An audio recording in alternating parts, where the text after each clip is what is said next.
your perspective about real estate strategies before they hit the IRS. Well, it wasn't necessarily related to real estate strategies. It was tax strategies. Tax So strategy. what I was talking about is everybody tells me, oh, did you know you can do this or you can do that? And everybody's got a plan, right? My answer is always the same is, have you been audited yet? And the reason is because what people fail to understand about our tax system is called a voluntary tax system. I don't know if you know that. Everybody's like, it's not voluntary, you have to pay. It's not you have to pay, you're right, but it's voluntary. The information you voluntarily submit and tell them how much you have to pay. You tell them and they accept it unless you get audited. So everybody's like, I've been doing it for years. I've been done 5 years. I've never had a problem. You're right. It's no problem until you get audited. If I could deduct my cat food if I want and say, oh, it's a business expense. My cat's a business expense, whatever. And you can do it every year and it's not an issue. And if I start training people, oh, you can deduct your cat because I've never been audited, and I have been audited, but I'm saying, but if I've never been audited and nobody ever looked and said, oh, you can't deduct your cat, then I can tell 100 other people to do it. And everybody thinks, well, Scott's doing it. It's great.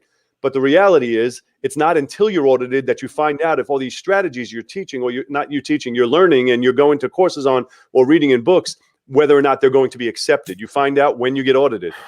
And I've been audited 3 times. And so I was starting to tell you that I like that I've been audited because at least not everything, because I'm constantly learning new things, but at least my base business that I've been doing, I know I'm doing properly because I had 3 audits and all 3 of them, one increased a return, one was no change, and one I had a loss and it increased my loss.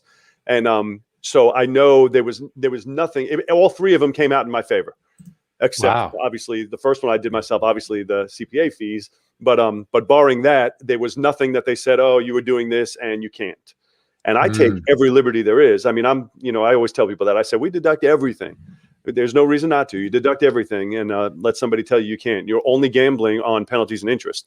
Because if they say you can't, you're just going to have to pay the tax you were going to have to pay anyway, plus penalties and interest. So you're really only gambling penalties and interest. Good so I think point, that's yeah. That's just me, though. I've been to 2 audits, and I was scared about the land trust thing. I thought they were going to disallow my stuff, but it does feel good. You go in there and you walk out of there like, hey, that did work. Well, you know what I hate? I hate when people tell me that they're paying more money because they don't want to raise a red flag. I hate that. People are like, well, I'm not claiming this because I don't want to raise a red flag, or I'm doing this because I don't want to raise. I'm like, no, you take every deduction you can take. You're not going to pay more money so that you don't get audited. I'm like, that's the stupidest thing I ever heard. You deduct everything you can possibly deduct. And if you get audited, you get audited, but you did everything legit. So who cares? So many people tell me they don't do things because they don't want to raise a red flag. And I'm like, providing you're not doing anything illegal, mind you. If you're not doing anything wrong, then being audited is just part of life. I'm like, audit me. That's it. I make sure I do everything 100% by the book and legit. So audit me. I have my records for everything. Audit me. Scott Ron LeGrand told me that it is our obligation to pay as little taxes as legally possible. Is that your perspective? 100%. And to be frankly honest with you, and not to have a political debate, but when they have these when they go through these presidents or politicians' tax returns, and then they start making like, oh, they only paid X amount. I'm like, that just means that they're smart. The laws, if they were breaking the law, if they were doing something illegal, they would get arrested or go to jail. The fact that they paid a small amount means that they followed the law, and that's all they owed. Because that's our job, is to follow the law and pay as little as possible. Wow. That's it. And if you just ignore it, which what most people do, most people say, I'm just going to give everything to the CPA and then tell me how much I owe.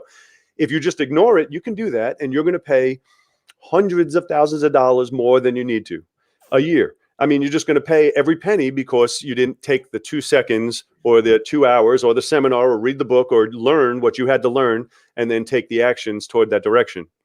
You're talking about, like, for instance, the self-directed Roths.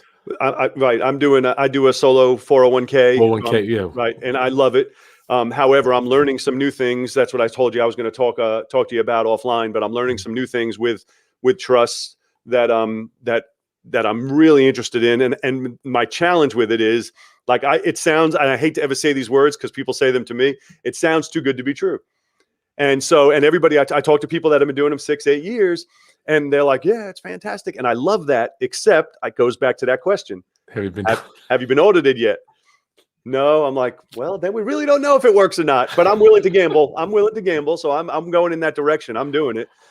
But God, you crazy, brother. but it is what it is. We'll talk about that another time. We're gonna get rolling, but did you remember that dude talking down in Florida last month, man? He had me just on cloud nine, talking about the inherited IRA, the HSA. Yeah. I got his phone number. Did you like his Yeah. talk? Yeah. Yep. Man, he was going.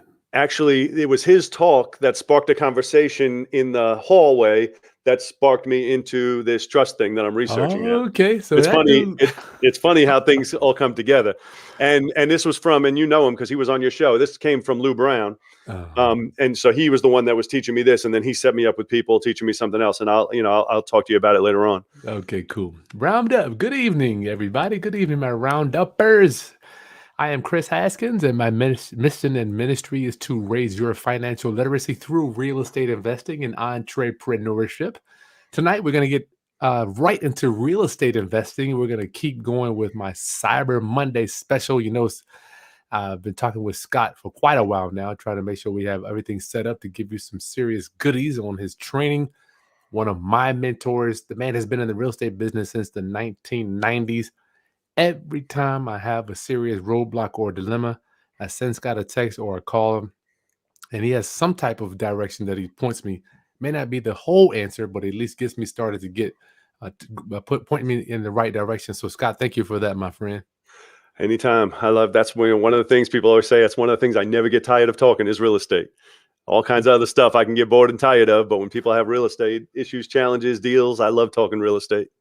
Scott, you know, it's funny. I'll go to different cookouts, venues, and the conversations at one venue, and I go to another venue. I feel like it's just night and day. Like it's hard for me to participate in one and the other one. I'm just all gung ho. Has it been like that for you forever? Yeah, so it doesn't have to be real estate. I can get just as juiced talking about business. If people, if I'm with a bunch of business owners and we're talking about different things business wise, primarily my business has always been real estate. So primarily if I'm around other real estate investors, I could talk all night, and it's something I never get bored with. Or entrepreneurs that are doing their own business. It doesn't have to be real estate related.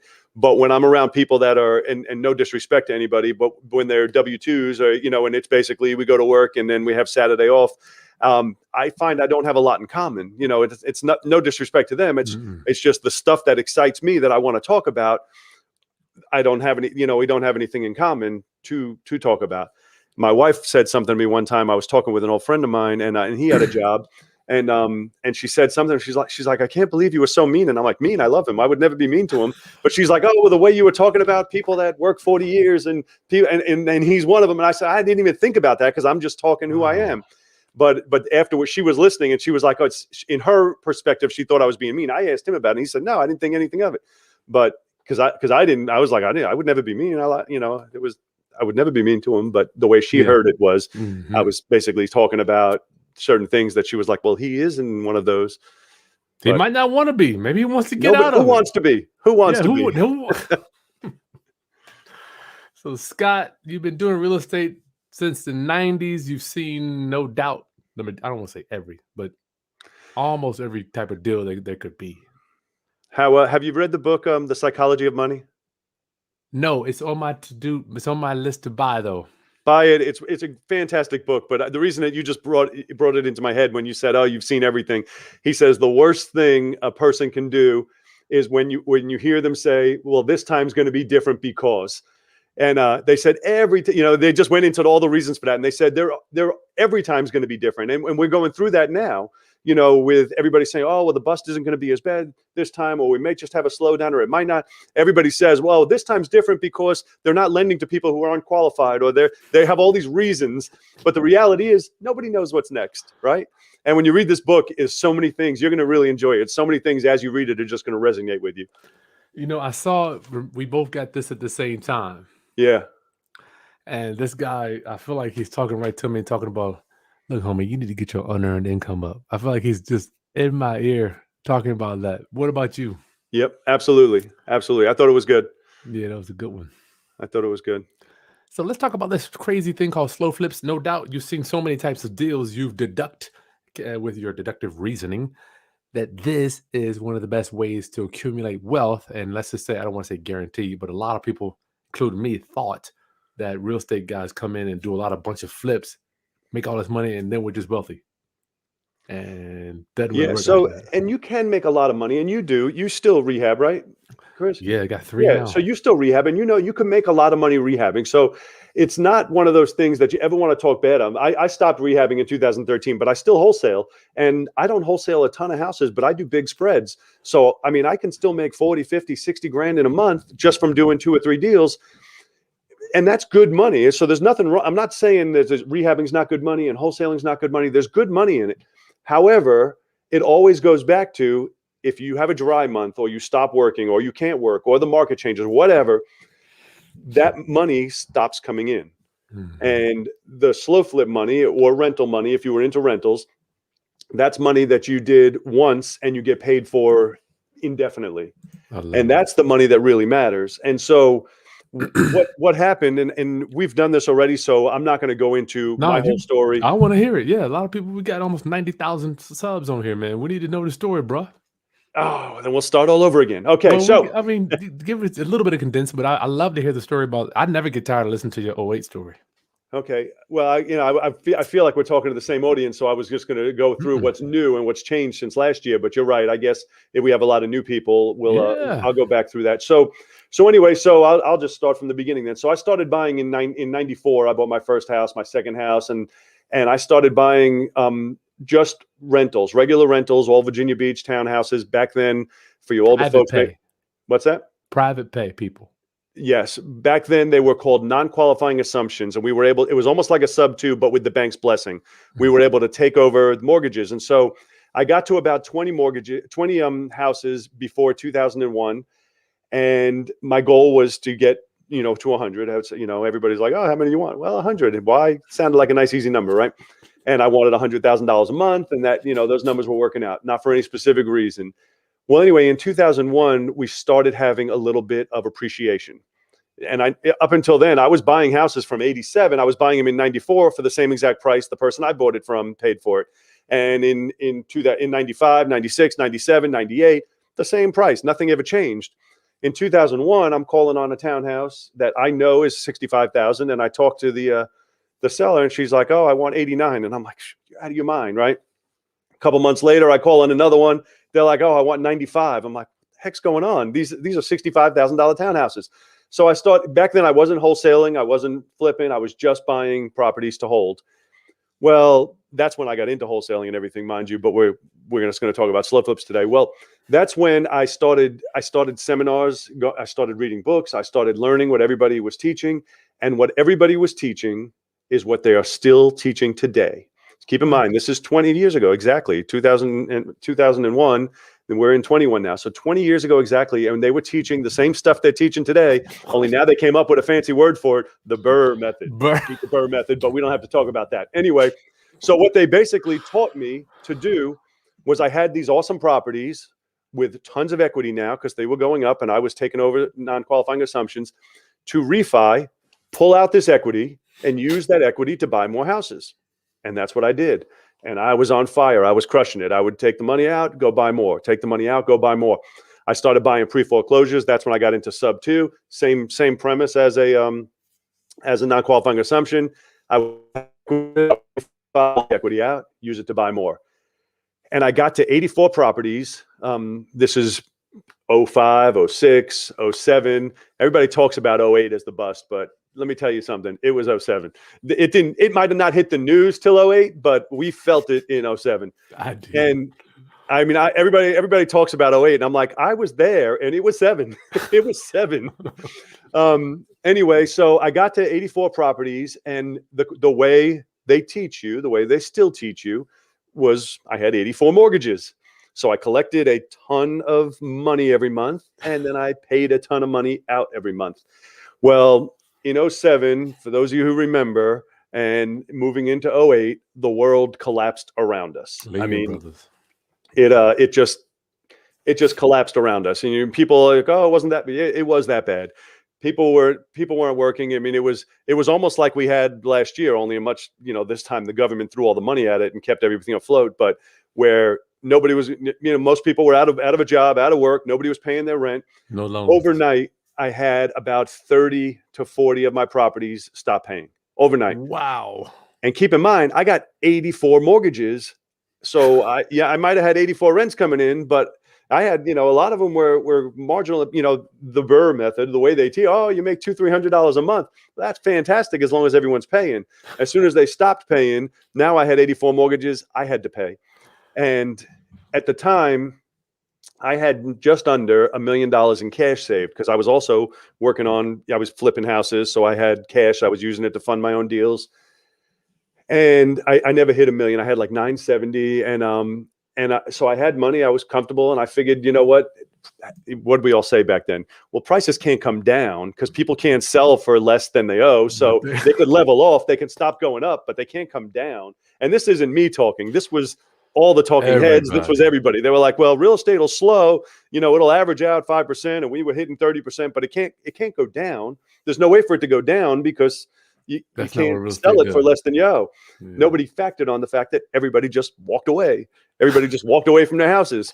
So here I am. I have all this cash. I have about 30, 40 houses to stop paying. I'm using my cash because I figure, how long can this take? A couple months, 6 months, a year. We'll get through this. We didn't get through it, mind you. How much are you got? So you got 30 or 40 mortgages you're paying. You're floating. What are the interest rates on these things? Oh, they varied. But now rates were higher back then, but they varied anywhere from 5% to about 9.5%. There was maybe one or two that passed 10, but usually 9.5 was about on average. Okay. So I started feeding the beast every month. And it's funny, I have sheets, and you got to remind me to show them to you one day, Chris, because I used to do, I'm not a tech savvy guy, right? So I used to do sheets every month with all my properties, how much the rents were, how much the mortgages were, how much the value was, how much the equity was. I did it every single month, right? Mm-hmm. And you can see I was plus 27,000, plus 32,000, plus 18,000, and then you can see as it turns down, plus 6,000, plus 4,000, minus 12,000, minus 23,000, minus 28,000.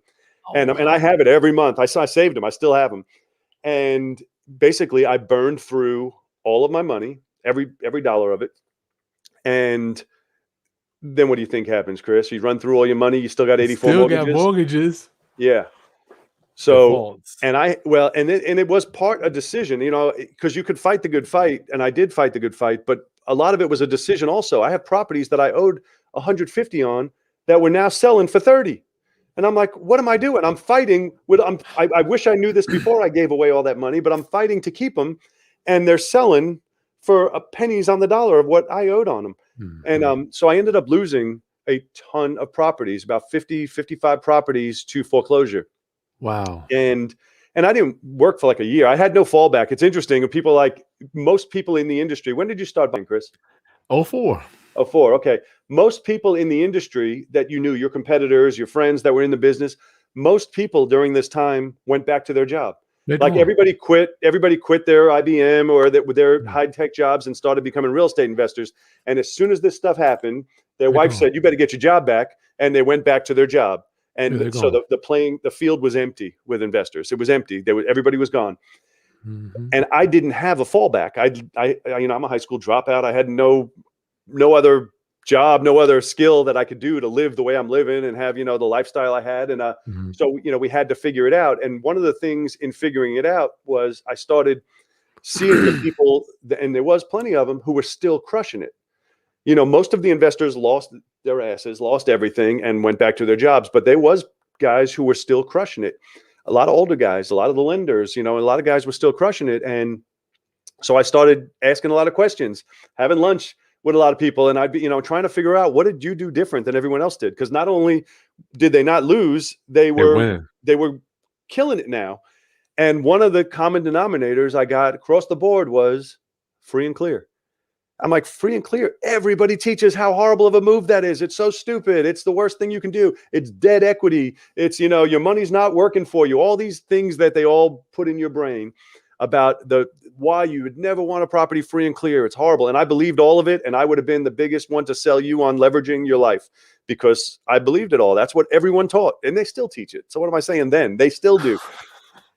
Except during this time, the people with the leverage, the people that had all those mortgages, they were all smoked. They're gone. The guys who were crushing it, they were all free and clear guys, all of them. free and clear for 30 years, 40 years. And before this, I was almost laughing at them. I'm like, God, if only this guy knew what he was doing. He's got his properties free and clear. He could pull out that money and make so much more money, right? And that was my head. I believed in it. And so I started rethinking everything, and not just houses, everything. My cars are free and clear, no credit cards, no bills, period. So I live a complete free and clear life now. So that was half of it.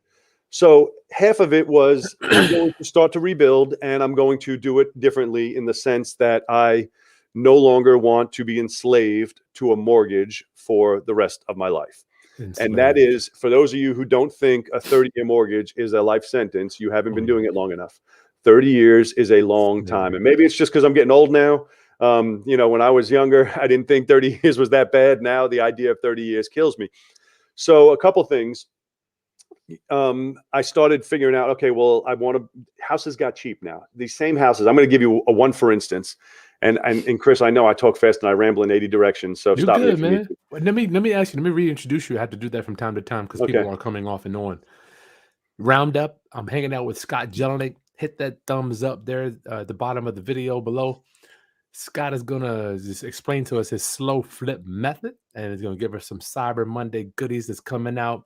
And this is actually one of my mentors, and he has been doing this since the 1990s. So I wanted to bring him on just so we can share the information, how he stayed in the business. He stayed in the business. Scott, before we move on, the book hit me. One of the things hit me too. He talks about not only that we have to learn how to win, we have to learn how to get prepared when times are bad. Did you remember that part in there? Yeah. Yep. What do you think about that? He was like, man, I'm teaching you how to get ready for becoming bad times. And this is the thing. Another book I want you to read. That's one of the big things they talk about is it always is going to be a cycle. It always is. Period. And to be honest with you, the old saying was, and don't let me lose track of where I was before. Yeah, we get ready to go back there. The old saying was real estate has a 10-year cycle, but a 7-year memory.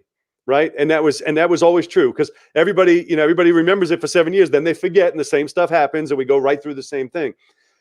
We are going now. What are we in now? 14 years? 15, yeah. 14. So 15. We are way due for a correction of some sort. However, we have a couple different things working against it. Is government interference, for one. They're throwing money at everything. And now with these trillions of dollars that are being printed, with inflation, and inflation has to come. There's no way around it. I think it's going to be spared on what actually happened. Again, I'm making it up. Nobody knows. But what actually happens, I think, isn't going to be what I was preparing for or what I believed was going to happen. I don't think it's going to be what I was believing was going to happen because of all this money that's being printed. So do you think it's not going to be as harsh as 08? I don't think so. But again, I don't know anything. I tell everybody this. I said, if anybody actually knew what was going to happen, they'd be a bazillionaire. Everybody has theories. Everybody has guesses on what they think is going to happen. And no, I don't think it's going to be as bad as 08. I could be wrong. It could be 10 times worse. I have no idea. Wow. I just don't think so. Good. At least you're being honest. I don't think so, just because of the inflation. Yeah. Because back then, and I'm going to give you real numbers. This is what I was about to tell you. Yeah. So houses went to foreclosure. I'm going to give you a specific house. This one was on Prospect in Craddock in Portsmouth. This was a house. I'm going to tell you the numbers on it, and it's mind-boggling to me. And this is what got me into buying low-end properties. From a roundup, homies, Craddock, the area he's talking about, is not a great area. It's nice now. I like Craddock now. They're solid $200,000 houses now, but we're going to go back to 05. I bought this house for $120,000 when I contracted it. But wait, there's more. I contracted it for 120 and it appraised at 199. So back then they were giving out an 80% mortgage. So they gave me $150,000 mortgage on it. I left closing with just under $30,000 after closing costs. So I bought it with no money and left closing with $30,000. I'm a superhero, right? Who does this? I showed up with no money. I leave here with 30 grand and a house. So I loved it. And I'm like, this is the greatest thing in the world. This is what they teach you, right? No, buy houses with no money. And it was the greatest thing in the world. Well, that was one of the houses that went to foreclosure. That house, that same house, not one like it, not one on the same block, that same house, I bought again for $30,000. Mm-hmm. I still own it. Well, that is what made me think I need to. But okay, so I'm skipping around. That is what made me think I need to be scooping up houses now. I said, this is the same house. It still What was year was that when you bought it back? probably 2011. It has to be 2011, maybe to 2012. Gotcha. So the challenge was, how do you think my credit was? I just had 55 foreclosures. How do you think my credit was? Mm-hmm. I couldn't finance a pack of gum, and I had no money left. So what did I have to do? I had to figure it out. And so that's when I started working on raising private money, finding private lenders who would do them for me. But I did not want to go back the same path as these 30-year mortgages. So I wasn't willing to do hard money where they're like, oh, you got 6 months to figure it out. I wanted private lenders where I can create the terms and amortize it till it's paid off. What I ended up creating back then, and I still use the same exact formula today, is I pay 12% interest on a 60-month mortgage. So it's amortized for 60 months. The reason I did that is that was the most I was able to pay to have a payment that wasn't going to make me upside down. That made my payment $667.33 with taxes and insurance on top of that. And the average rents back then, and we're going to talk about now what's changed, the average rents back then for these properties were about $875.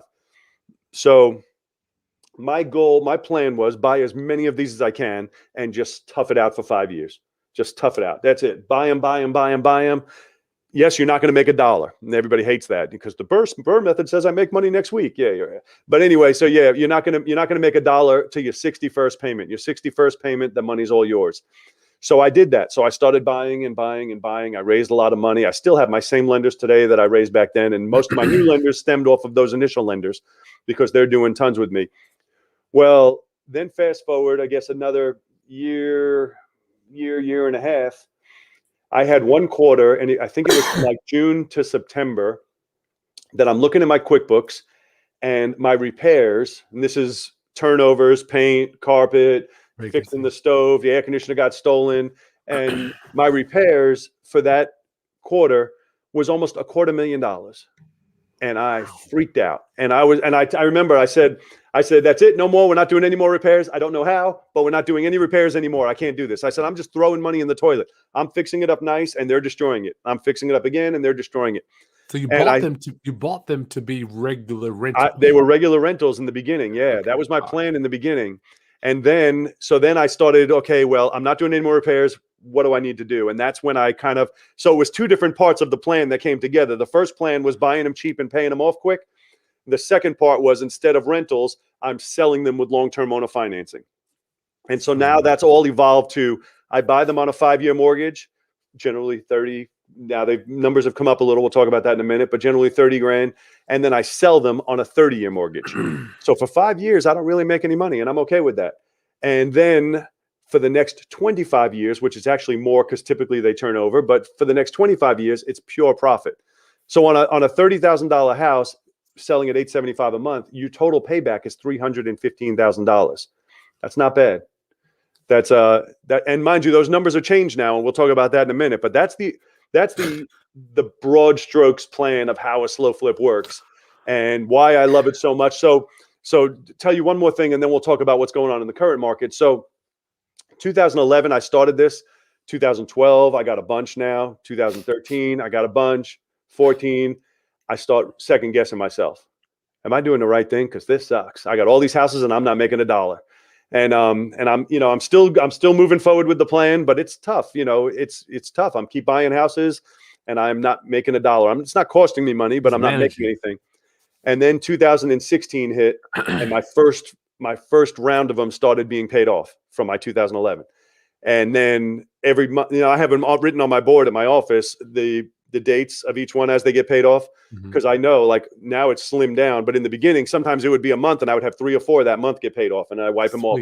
The next month, 1 or 2, and then it might be 3 months with none, and then I have 2 more get paid off. And now, like, I looked for this upcoming year on the wall, I only have like 8 get paid off next year. And that just means I slowed down 5 years ago. So that was 2017. I guess I didn't buy as many that year.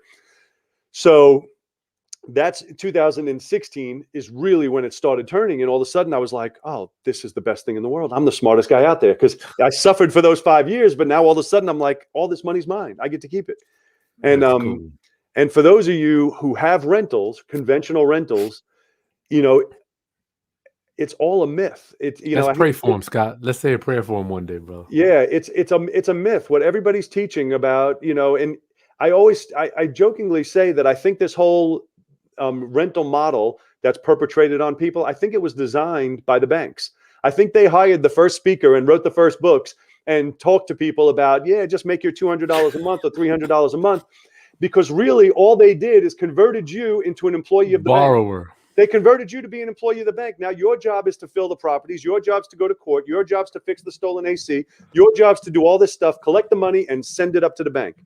And Wow. I think that they like initiated the initial plan and were like, let's spread people out there, teaching people to go ahead and do this so they can all work for us and send us money. And that's exactly what they do. Well, what we did with the slow flip method, and then I'll shut up, is You good? we flipped it on its head to where now we're the bank and everyone else is going and doing exactly that for us. They're out there filling the vacancies. They're out there dealing with the rentals or taking people to court or doing whatever. And we are just the bank. We just go to our PO box and pick up our checks, and that's it. Give me that little Simpson analogy you used. I can't Yeah, remember how Mr. it goes. Burns. So I always joked and I can't see anyone's faces here, so it always makes it awkward for me that I don't know how old you are. I don't know if you guys even ever seen The Simpsons. If you have seen The Simpsons, give a thumbs up or something, so I at least know who we're talking to. But anyway, so in The Simpsons, there's that character, Mr. Burns, and I had this vision in my head always, much like I was just telling you, of Mr. Burns sitting at the top of the building. Every city you go to, every city anywhere in the country, there's always going to be these tall buildings, and these tall buildings all have bank names on them, bank or insurance companies.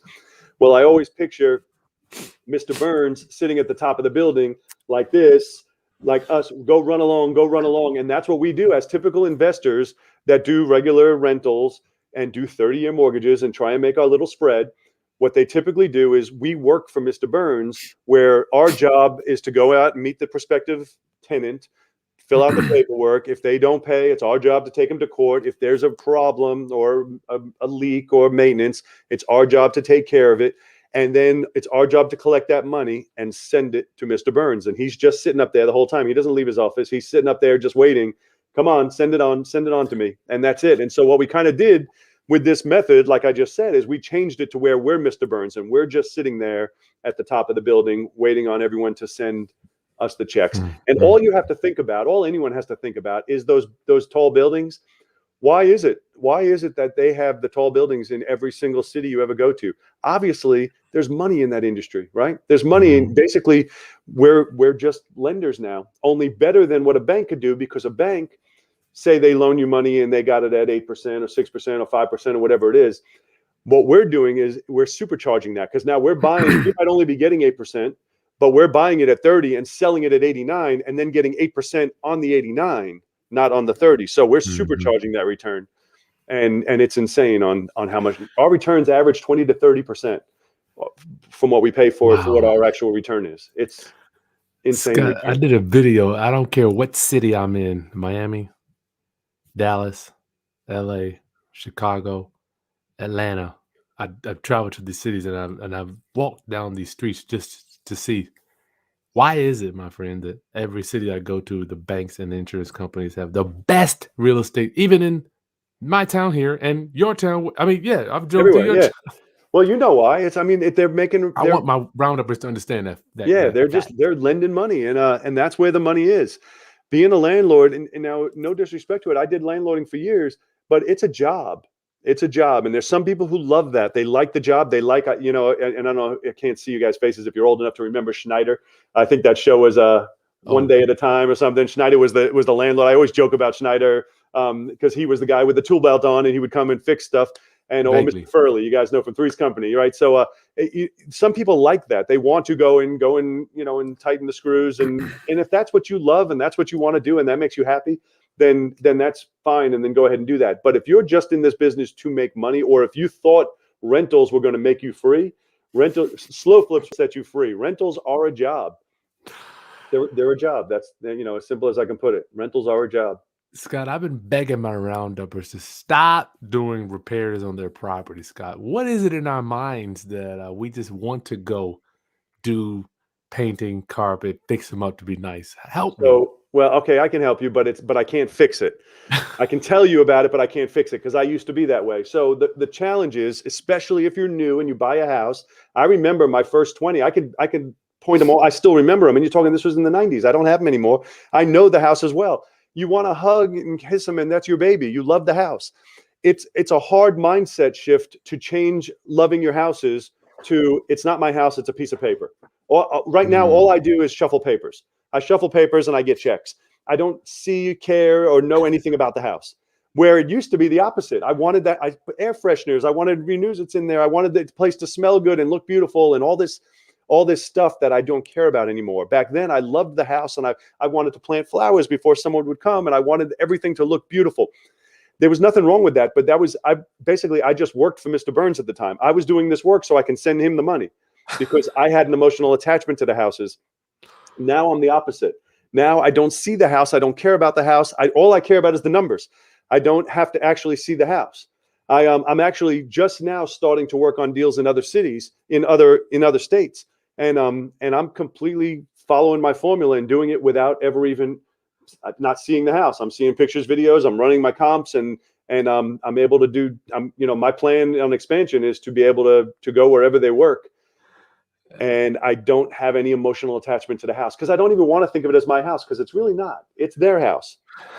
They're the ones who have to paint it and love it and plant the flowers and kiss the doorknob. It's their house. I'm just the banker. I'm just the guy getting the check. Does that make Scott, sense? you have helped me tremendously get over that, and I'm It's trying to hard pass. because we want to love our houses, right? You want to have pride of ownership. But now we're transferring that pride of ownership to our buyer. Rather than the tenant who trashed your house, I have a buyer who's renovating my house, right? So you met me at a house one time, Chris, when we first talked about this, probably 2 years Downtown. ago. Yeah, and that particular house, I still own it, but I now I think it own. had fleas or something, didn't it? Yes, I own like 19 on that block now, on that same block, right? Well, I drove down that block. This is, what are we in, November? So it was about mid-October because I was doing a slow flip online event, and so I took pictures of houses so that I can talk about them. The day I drove down this house, that day, it's just coincidentally, there was three of them, and I have like, I think 18 or 19 on that block. Three of them had like full crews working. And I was like, Wow. I'm like, holy crap, there's people putting in windows and they're carrying carpet, and one of them poured a driveway. I took pictures. I was like, I had to go to my old photos to see. I said, that driveway was not there. And now it's right next door to the one you met me at. You met me at the yellow one, and just to the right of it is another one I had, and they poured a full driveway in there. It looks beautiful. There's Unbelievable. new roof. I mean, and so while I was on the block, it almost brought a tear to my eye. I'm like, oh my God, look at them renovating my houses. But I got to remember, they're not my houses. Yeah, they're I'm not. just I'm a note holder, and yes, the deed is still in my name, so technically they are mine. But I've sold them. There's somebody else who has the pride of ownership, someone else who's renovating them, someone else who's doing all the work. Gotcha. Round up. Well, I'm gonna keep. It's been 40 minutes, Scott. I got a few more things, and then we'll get to some Q&A. I'm here with Scott Jelinek, one of my mentors. We got 70 people on here right now hanging out with us for this Cyber Monday. So, Scott, tell us real quick about your training that's in the video description below, and then we'll get back because I want to know about these buyers. Hit it. So basically, I do live events, and what the training is we've completely recorded the entire live event, the full 3-day event. We go through everything with slow flips, which is basically how to find them, how to fund them, how to fill them. The answers to your questions, which I know you guys are thinking. I'm going to answer some of them for you right now. Like, what about the condition? What about comps? What about all these different things? And then I also get into other things which you may or may not be interested in, but I do wholesaling. I do how to market. How do you find houses? How do we go on appointments? How do you make a low offer without the seller getting pissed at you? That's one of the big things we do. It's a little different than what other people do. Mm-hmm. And multiple different exit strategies with a focus on slow flips. Sweet. That's kind of, I know I said it real quick for you, but You good. I talk fast, so I'm trying to get it all out. Get it out, man. So I've been to the training too, and I asked Scott to put this together just for us tonight. So if you use the coupon code, the link's in the video description. If you use the coupon code Haskins for the Cyber Monday, you will get 50% off of this, so you can learn how to do this slow flip. I promise y'all, turning into the bank was the best decision for me because I used to see my older guys. I'm like, how the? Because when I started, I had all of these private pay tenants, and for me, Scott, I wasn't going to be in business if I kept doing it like that. I wasn't gonna make it. So, Chris, I know we want to do Q&A, but I wanted to talk to you if you got a second to tell you Yeah, about man. what's changed since I haven't done this show with you for a year now. And so I want to tell you what's changed since then, because a Okay. lot's changed. The market's kind of crazy right now. What I want to get to that, but I want to know you got to tell me who are these people, Scott, that are buying these houses, and make sure Roundup. You can get started with the video description below. Hit it, Scott. Who's buying the houses? Who are these crazy people that are going to buy these houses ugly and fix them up, Scott? That is the simplest answer I'm going to be able to give anybody in your entire life. You know who they are? They're 2005 Scott. Me. They're Mm. me from before I learned a better way. So basically, they're the entire world that was taught the regular conventional rental program. Why? Because they can buy them with no credit check. They can put a little bit of money down, and then they can put in elbow grease and earn their equity. So yeah, so the other programs that would fly in and out of town and train their people on how to buy properties, they more or less trained them to be my customer. They train them to say, look for somebody who says hello to finance, look for somebody with low money down, look for somebody that you can do the work and then make a spread of $200 a month. They train them to seek out my ad and then fight to get it. They Mm. train them to be my customer. So I sell regular conventional landlords, and then I also sell to a lot of contractors. I sell to a lot of contractors who have capacity. They renovate the houses and then they house their crews. So I have one guy that has like 9 for me, and he'll take the ugliest house, and I'll come by and I'll be like, oh my God, look at it now. It's a Contract. brand new house. And then I'll ask him, I say, well, you're renting? He says, oh, I rent to my guys. And then he has another one. He rents to his guys that work for his construction company. So I Gotcha. say, hey, I don't care what anyone does with it. But they do, they make them beautiful and they do well with them. Sweet. All right. So Roundup, head on to the video description and use that code for 50% off of Scott's training. He recorded it all and he's going to walk you through this slow flip thing. It's been a lifesaver for me to get out of that mindset of being warm and fuzzy and new carpet and you're going to love it when you get there. Oh, Not I that can't. there's anything wrong with that. It's just not for me. I Not for chose me either. freedom. Yeah. I'm glad you said that. Well, you know what? Anyway, I'm trying to raise their financial literacy, Scott. So, in my opinion, I think this is just a tool that one should add to their toolbox. And you don't have to do all. If you have a bunch of rentals, you don't have to do them all like that, but at least learn the strategy. So Would you say? a couple things I wanted to touch on, Chris, is one is a question that a lot of people ask, and they may already have it in the questions, but I'm going to answer it. Is what about the condition? How could you sell it as is? Because I do no work. I don't know if I mentioned that to anybody. We do no work at all. We buy them and sell them the same day as is. We don't even clean up the garbage, don't mow the lawn, don't do anything. So one question that will be asked, from people that hear about this for the first time is they'll say, but what about the condition? How could you sell it as is? Or what about if you're showing it to somebody and they ask you, well, are you going to take this toilet bowl out of the living room? Are you going to clean up these beer cans? Are you going to do anything? My answer is always the same, and that is no, and you're lucky we didn't do it yet. You're lucky. That's odd, right? You're lucky because if I do it, it's going to probably cost $5,000, $6,000, $7,000 to get it done, but you can probably get it done for $500 or something. And then when you always answer that way, it ends with them being like, no, no, no, don't do it. I'll take care of it. My kids will do it. No, I got guys who'll do it. Are you going to at least clean these shrubs up? And you're lucky we didn't do it because my landscaper will probably charge $3,000. We're going to have to add that to your down payment, or you can just take care of it yourself. It's probably going to cost you $50, right? So I always answer with, they're lucky, because it was going to cost so much more. And I just kind of add it to their down payment. I'll even take it so far as to say, well, we can do anything you want. If you want, we can put an addition on, but then it's going to be another $50,000 down. We'll do whatever you want until they're like, no, no, no, no, let's just keep it at $5,000, keep it at $3,000 or whatever our down payment is. And so I always answer that way. Always I answer love it. that they're lucky. I've stole that one, Scott, at several times, man. We can do it. You could probably get it done cheaper than us. Yeah. Probably can. It might be true. Yeah. Well, and so another question I want to answer that you guys didn't ask, but do you mind, Chris, just because I know that they're thinking it, is how could you justify the price? And what I mean by that is if I just bought it for 30 and I'm selling it for 89, and mind you, these numbers have changed, and we're going to talk about that in a second, and I'm selling it for 89, and let's say there could be a foreclosure on the block or a listed house on the block for 50, right? Mm-hmm. And so you're sitting at the table with them and they're like, oh, it's 89,000. How come it's 89? There's one on the block that was only 50,000. My answer is, well, I would buy that one. And then you know what they're going to tell you? Well, I can't buy that one. That one you got to pay cash for. Well, then I would buy mine. And that's exactly how I word it. I never try and say, oh, this is better because of whatever reason. I always go right into what they're saying. And I say, nope, if you found a better deal, I would buy the better deal. And they're going to tell you, well, I can't buy that one because that one I got to pay cash. Well, then I would buy mine. And I leave it in their hands. So, Financing. so do comps matter? Not so much. People sometimes ask, how'd you come up with that price? And I give them the short answer. And Chris, you're going to have to stop me because I'll ramble for hours. But the short answer is I make it up. Well, what do you mean you make it up? And I say, basically, that's the way any price is ever derived for anything. We charge what the market will bear.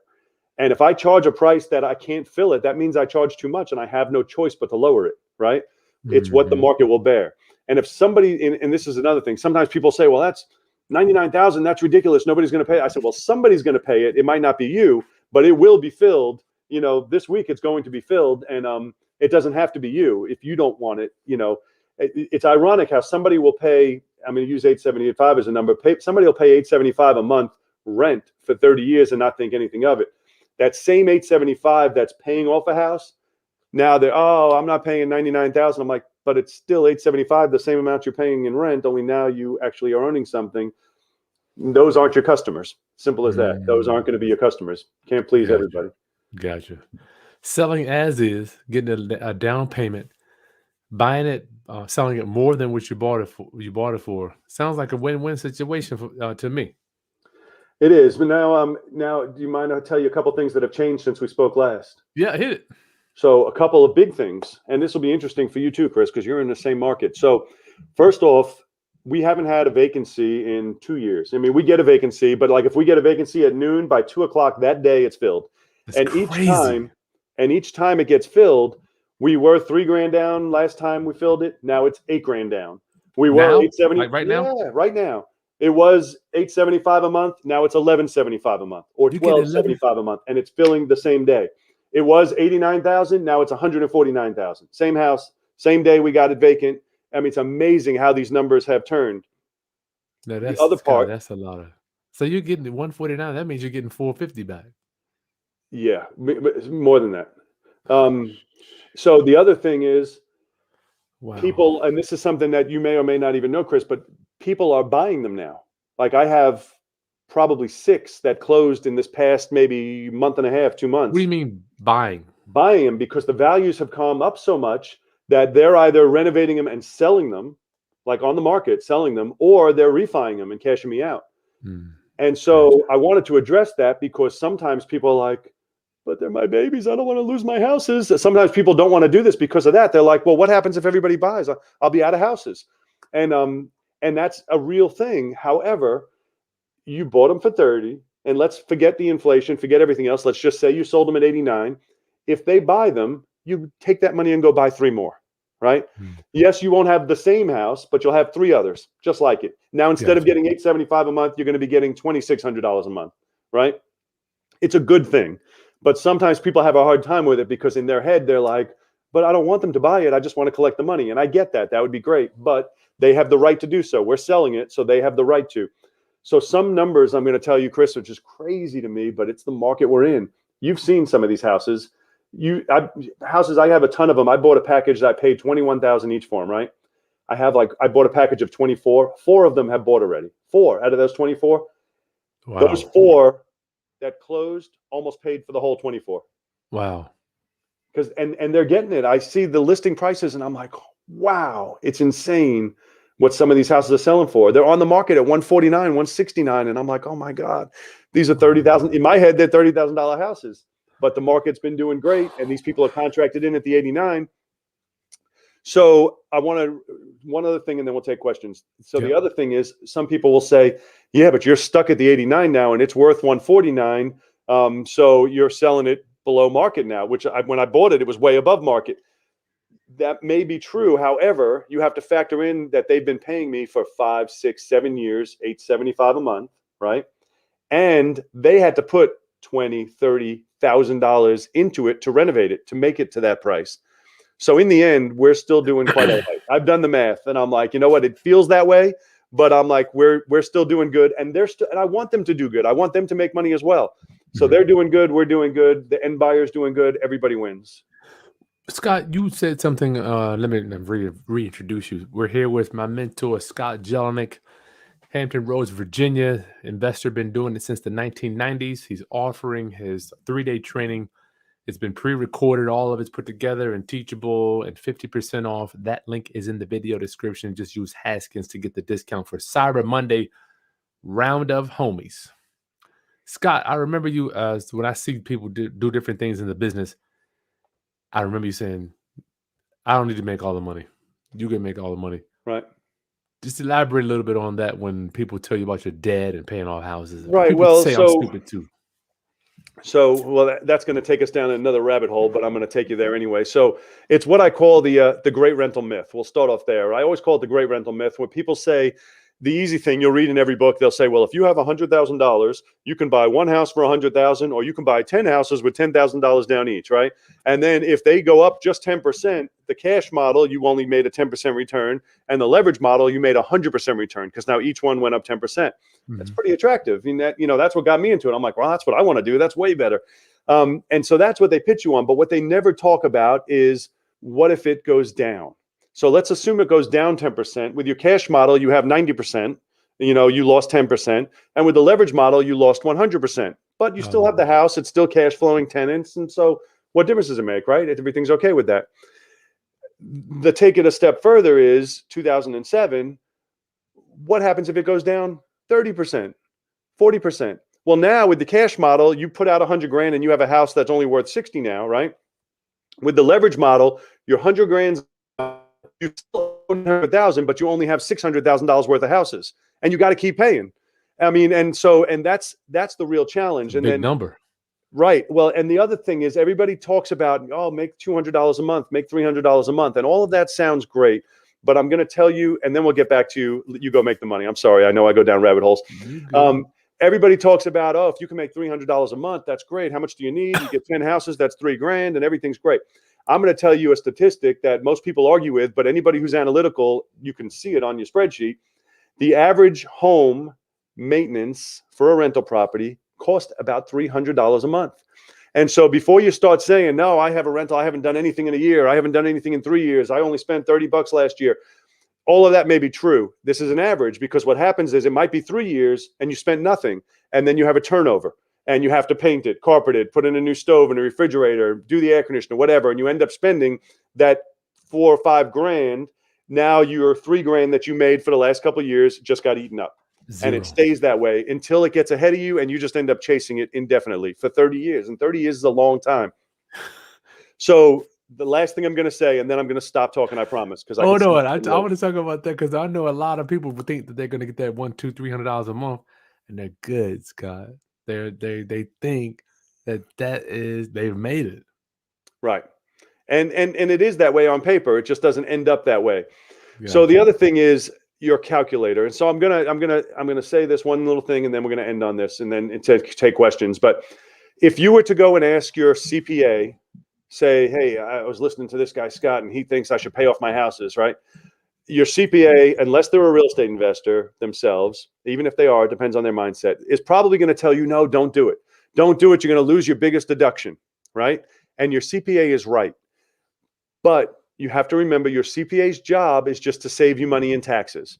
And by keeping debt, you will save money in taxes. Now, you have to pay out the interest. You have to pay $1 to get 30-cent savings, but they don't talk about that. Their job is just to save you money in taxes, right?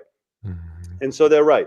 If you were to talk to your lawyer and you say, hey, I'm going in for a closing, and I'm talking to my lawyer, and I say, hey, listen, I'm thinking about paying off all my houses. Your lawyer's job is to protect you, right? And he's going to be like, no, you don't want to do that.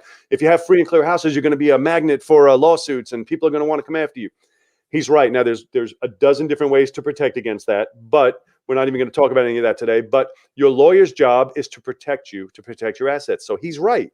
You will be more protected by having leverage on them all. Now, again, you have to pay out that money every month for that protection, and there's ways to do it cheaper or free, but forget it. Your lawyer's job is to protect you. The last one I'm going to say is, if you were to consult your calculator and you said, nope, I'm going to see which way I can make more money, right? Your calculator doesn't have opinions, doesn't have feelings. He only knows facts. And your calculator is going to say, Scott's out of his mind. You could make more money doing it this way with leverage. And your calculator's right. You can make more money doing it that way. What your calculator does not have, and I always say it's missing a button, and that button is the peace of mind button. Your calculator is missing the peace of mind button, the button that offers you the peace of mind. So yes, you could make more money doing the leverage model if everything stays perfect. If everything stays perfect for another 30 years and rents go up and everybody pays and we don't have a downturn, which hasn't happened since the beginning of time. But if that was to happen, then you're right, you will make more money with the leverage model. And so every time someone has that argument with me, that's where Chris was going, is there's no way for me to win the argument. When someone tries to argue with me about how stupid I am, that you can make so much more, you can make so much more, you can make so much more, you can't win the argument, because like I just said, your calculator is even going to go against you. So I always say, you're right. You go make all that money. You go make all the money. Don't worry about me. Just let me be stupid. Just you go do it. Don't worry about me. And it's much like we talked about earlier about being audited. It all is a great plan until it's not, right? And so they will argue it. They'll win the argument, because I don't do the argument, because I just end it with, you're right. You'll make more money. Just do it your way, until they have a hard time, and then they come back and they're like, can you tell me about that again? But yeah, so there's a million ways to make $1 million. I always tell people, choose one. That's it. Just choose one and stick with it. And I've embraced, and I love slow flips more than anything. I'm completely free. So I didn't tell you this part. So I have 126 right now. I have 126 slow flips. I have 58 of them are free and clear. And they'll all be free and clear within 5-year terms. So depending on when I bought them, within the next 60 months, they're all free and clear. Wow. So think about that for a second. Just 58 already, that's way more than I need. I have no mortgage. I have no car payments. I have no credit cards. I have no bills. So just 58 free and clear is huge abundance. And that's just the tip of the iceberg. I'm still buying. And, I have 126 total that I own, and I'm still buying. So we're just getting started. Wait, yeah, I got to tell you, man. Once again, when I adapted the slow flip method, and a lot of people are like, well, I don't want to get rid of the asset. Scott has just told us that you can always buy another house. Or can you, Scott? You get that money? Can you go buy another house, brother? Yeah, well, and now you might buy different ones. So I'm in the process right now. I'm shopping, because I had a few recently that paid off. So I have a couple $100,000 that's sitting there for me to buy new ones. So I'm not stuck to the same model of it must be $30,000 to make a cash flow. So I'm looking for deals. Capital. Right. So I can pay cash for it. So I might try and find a nicer house that I can pay 50, 60 for. And instead of selling it at 129 or 130, I might sell it at 199. So I'm looking, because now I can deviate from the original plan, because it still works. I'm finding that too. Like the capital man is looking for a home. Yep. Looking for a home. Round up, get your questions in the chat box here. We'll do members first. Members questions first. What's up, Andre? Thanks for hanging out with us. Trevor, one of our members too. Hey, Scott, Chris, what is the system that you use to become free and clear for your properties? Do you have a system or any tricks? Yes, the system is as simple as short-term amortization. So if you do not know what amortization is, if you have a mortgage on your own house and you mail in $2,000 for your mortgage payment, then you get the statement the next month and it went down $187, and you're like, what the hell? I mailed in $2,000. That's an amortization schedule. What we do is we flip that on its head, where we sell with that, but we buy on a very short-term amortization. So our houses are amortized for 60 months. That's the plan. So we take a loan, and it's 60-month amortization, no balloon. It's actually amortized. So at their 61st payment, there is no more payment. There's 60 payments, and then that's it. Gotcha. Now, could somebody pay extra principal even if they did buy on a 30? You could, yes, you could. The challenge is now you're still dealing with banks, and when you're dealing with banks, there's a few different challenges. I'm trying not to be here all night, but if you do with a commercial line with the banks, because if you want to buy a lot, you're going to need to deal with banks. And if you wanted to buy a lot, if you wanted to buy through banks and do a lot, you're going to do a commercial line. And if you do a commercial line, when they renew, they ask to see the leases. And when they ask to see the leases and see that they're not leases, they're contracts for deed, they're going to cancel out your line. They're going to tell you have 6 months or whatever to get a loan somewhere else and pay it off. Really? So they do not like our land contracts, because they basically look at it as though you've sold it. They want to be, even though they're still in first position, they don't like to have another player in the game. They want you to just do regular leases. I'm glad you mentioned that. I did not know that, Scott. Yeah, well, it hasn't been with me, but one of my guys, it happened with him, because he was like, no, I'm using a bank. I have perfect credit. I got good tax returns. And so he has like 20 of them in one line. And then when they went to renew, they were like, nope, can't do it. And then he went to another bank, and everybody's like, nope, we won't touch that. Oh, wow. So I'm all about private lenders. What is he going to do? get switching to private lenders. Okay.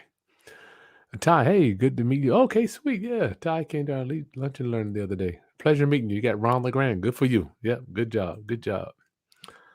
Good mentor to have. Let's see. Mentor.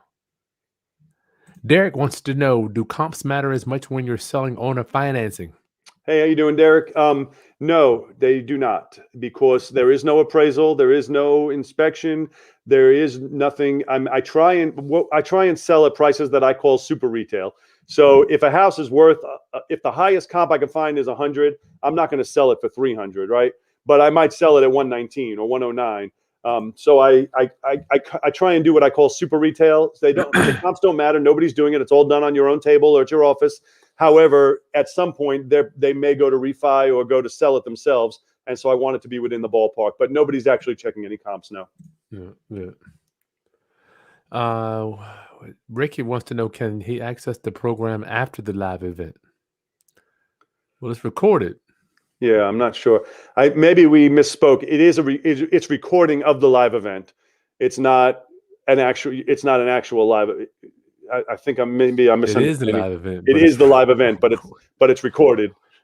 It's it's Ricky. It's a training. Scott does a training, and he recorded it and put it on a course for you, so you can access it at any time. And if you use the code Haskins in the video description, you get 50% off, my friend. How's my holiday?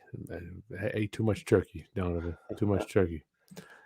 C-SPAN wants to know, do you buy deals in Smithville, Virginia? So I do not. I personally don't buy in Smithfield. However, I do have people here in our area. I try to stick to the 7 cities of Hampton Roads, but I do have people in my area in our group that do buy out in Smithfield. They're buying all over. They're all buying all the way. What's this one town called? All the way up by Emporia, and they're crushing it out there. They're buying houses for $15,000 that are getting them $1,100 a month. And I forgot the name of the town. It starts with a D. I'm blanking out on the name. But no. So the short answer is I don't buy in Smithfield. But if you have something from Smithfield, we can still find you a buyer for it. Sweet. I got peoples. Susan, hey, she recently attended your 3-day course and it was fantastic. Highly recommended. How you doing, Susan? Nice, thank you. Hey, Susan. So why don't you do? Scott Derek wants to know, why don't you do a 40-year mortgage? So you can. That was that wasn't a thing until just recently. You can do anything you want to do, because you're making it up. So you can do a 40-year mortgage if you want, but I've stuck to, generally my answer is always to people. I say I'll tell you 2 things I say when people ask, when I'm explaining how this works. I tell them it's exactly the same as if you were to buy a house with a bank mortgage. The only difference is when you buy a house with a bank mortgage, the deed goes in your name and then you pay for 30 years. When you buy a house from me, you pay for 30 years and then the deed goes in your name. So just as easy, you could change it to 40 if you wanted to. I think people are accustomed to 30-year mortgages, except on multi-million high-dollar houses. But if that was what you wanted to do, there'd be no reason that you couldn't. Yeah.